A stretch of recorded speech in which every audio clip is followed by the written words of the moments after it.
हरे कृष्ण। सुखमय संडे सत्संग में सभी का स्वागत है। श्री कृष्ण और श्री गुरुदेव को याद करते हुए शुरू करते हैं आज का सत्संग। रे मन यह कह कि मैं राम कृष्ण हरि कहूँगा, उल्लास के साथ कथा सुनूंगा, सत्संग सुनूंगा, साधु संतों की सेवा करूंगा। तू इतना जरूर कर कि मैं हरि प्रेम में रंगशाला में नाचूं, तब भी तू अंदर का मैल धोकर तैयार रहे और ताल पर ताली बजाता चल। तो ये जो संतों की वाणी होती है, ये हमें बहुत प्रेरणा देती है और हमें बताती है कि ये जो मन है ये बार बार संसार में लगता है। तो इस मन को बार बार, जिस तरह एक छोटे बालक को प्रेम से समझाया जा सकता है, डांट डपट से नहीं समझाया जा सकता, लेकिन कभी डांट कर, कभी प्रेम से, कभी लाड लडाकर उसको समझाया जाता है। वैसे ही इस मन को समझाएं कि यार ये मन तू बार बार संसार में क्यों लगता है, तू रामकृष्ण क्यों नहीं कहता, उनका नाम ले, उनकी कथा सुन, साधु संतों की सेवा कर पाऊँ, और तू तेरे अंदर का जो ये मैल है उसको हटाकर प्रभु के प्रेम में, प्रभु के कीर्तन में ज़ोर ज़ोर से ताली बजा, इतना खुश हो, नाच गा, आनंद में झूम कि तू झूमेगा तो मैं भी झूमूंगा, तुझे अच्छा लगेगा तो मुझे भी अच्छा लगेगा।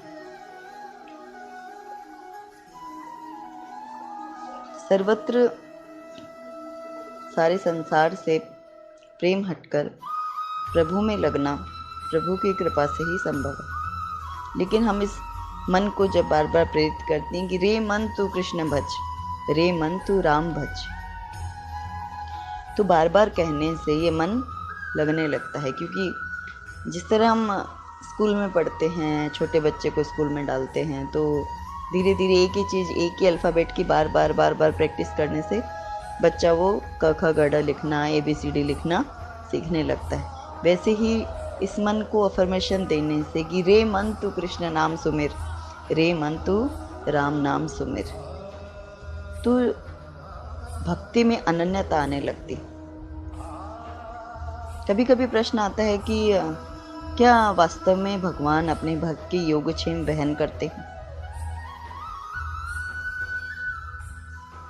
तो संत कहते हैं कि भक्त को सिर्फ एक पालन करना होता है कि उसे अपने आप को प्रभु पर छोड़ देना होता है, यानी शरणागत होना होता है। प्रभु सबका भार वहन करते हैं, उसी पर देखभाल उसी की करते हैं जो सिर्फ उनका है, उन्हीं पर आश्रित है। जैसे हम सड़क पर देखते हैं कि तरह तरह के जानवर, पशु पक्षी, बंदर, कीड़े मकोड़े घूम रहे होते हैं, उनको भोजन कौन देता है? अगर वो भोजन उनको नहीं मिले तो उनका शरीर कैसे चले? दाता तो सभी को देते हैं, किसी न किसी रूप में देते हैं। इसीलिए उन्हें सुहृद सर्वभूताना कहा जाता है कि वे सभी भूतों में बसते हैं, सभी मनुष्यों में, सभी जीव जंतु में, प्रकृति के कण कण में बसते हैं। शिशु जब जन्म लेता है तो माँ के वक्ष स्थल में दूध आ जाता है, साथ ही उसके भीतर एक ममता आ जाती है, अपने बच्चे से एक अपनापन हो जाता है। चाहे वो माँ सिंह हो, चाहे सिंगनी हो, चाहे पशु पक्षी हो, चाहे स्त्री हो, कोई भी हो, कितना भी हिंसक प्राणी हो या मनुष्य हो, अपने बच्चे के प्रति ममता अवश्य ही होती, क्योंकि मूल में वासुदेव है। वासुदेव ही जन्म लेते हैं तो हम अपने संतान का नाम कान्हू रखते हैं, कन्हैया रखते हैं, कृष्ण रखते हैं, क्योंकि कृष्ण ने सिर्फ प्रेम बरसाया। तो जो निराश्रित है, जिसको कोई सहारा नहीं, जिसे सिर्फ हरि का सहारा है, उसकी रक्षा सदैव प्रभु ने करी। चाहे मीराबाई हो, जो चाहे प्रहलाद भक्त हो, ध्रुव भक्त हो, नरसिंह जी हो, जो सिर्फ प्रभु के आश्रय पर पड़े थे। भोजन मिले तो खा लिया, नहीं मिले तो नहीं खाया। कितनी ही जीवन में प्रतिकूलताएं, विपरीतताएं, वे सिर्फ प्रभु का भजन करते रहे कि बस तू जाने और तेरा काम जाने।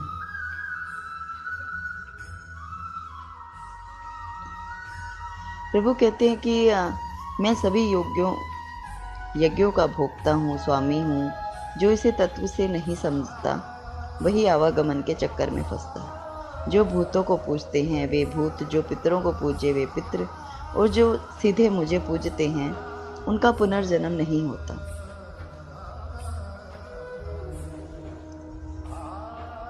तो कुछ लोग प्रश्न करते हैं कि भगवान की पूजा कैसे करें, भगवान को कैसे रिझाएं। तो हम रोली मोली चावल, फूल पत्र, पुष्प, जल इत्यादि जो भी उपलब्ध होते हैं हम अपने प्रभु को चढ़ाते हैं। प्रभु सब पा लेते हैं, लेकिन प्रभु सुदामा की चावल और विदुरानी के छिलके भी खाते हैं, शबरी के जूठे बेर भी खाते हैं। तो प्रभु तो सिर्फ भाव के भूखे। हमने भाव से मोली चढ़ाई, भाव से रोली चढ़ाई, तो प्रभु से अपना लेते हैं, क्योंकि वो कण कण के वासी हैं, घट घट के वासी। वो सिर्फ भाव के भूखे हैं। भाव है तो भगवान है, वरना नहीं है। जब भरी सभा में द्रौपदी का चीरहरण हो रहा था, तो द्रौपदी एकदम निराश्रित हो गई थी, क्योंकि 5 पति बैठे थे, भरी सभा थी, सारे घर के बड़े बुजुर्ग सब बैठे थे।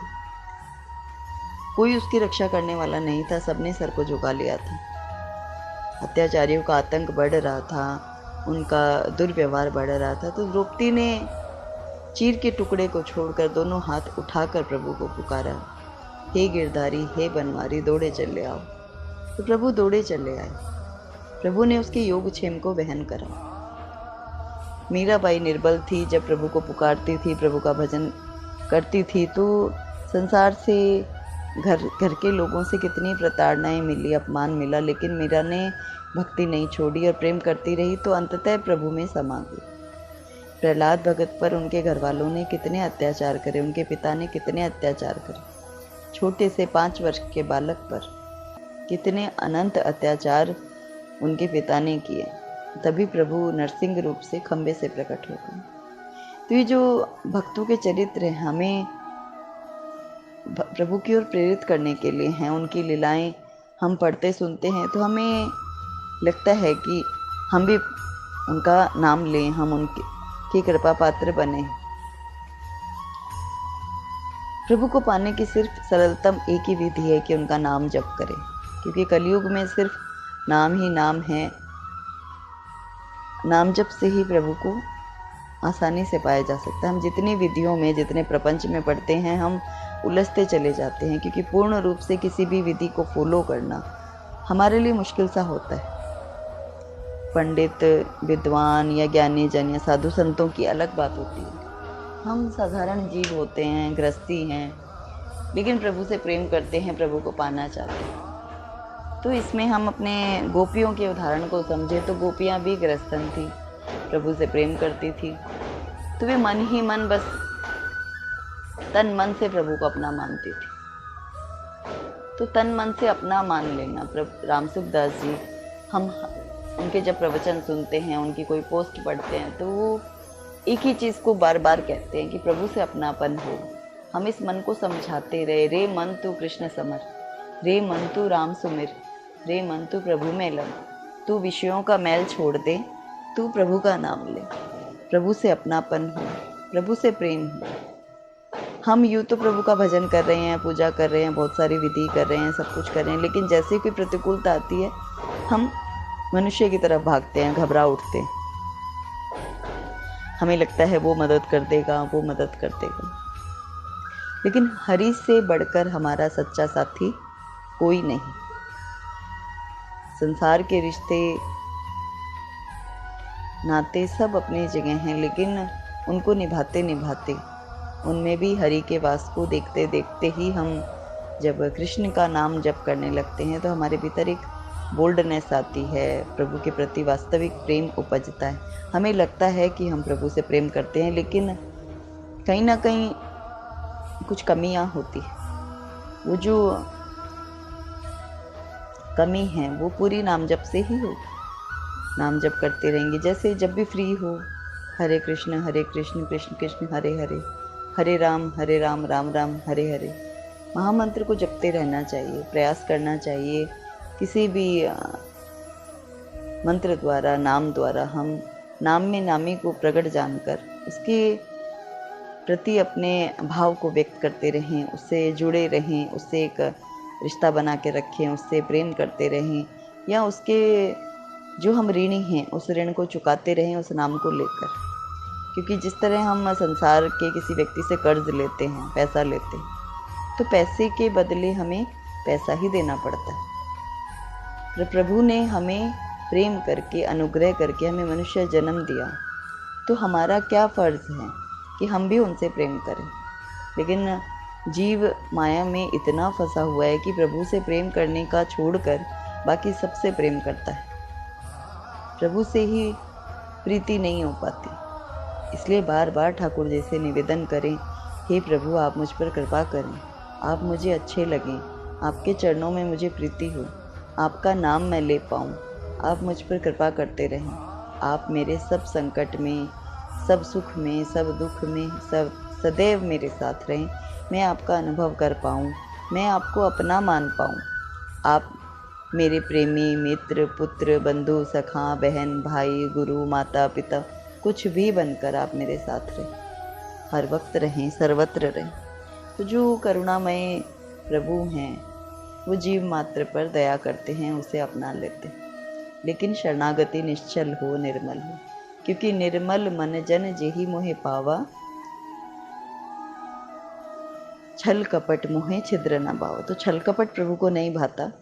निर्मल मन से मैं आपका हूँ और आप मेरे हैं, ये भाव रखते हुए हमें सतत प्रभु का भजन करते रहना चाहिए। जय श्री कृष्ण।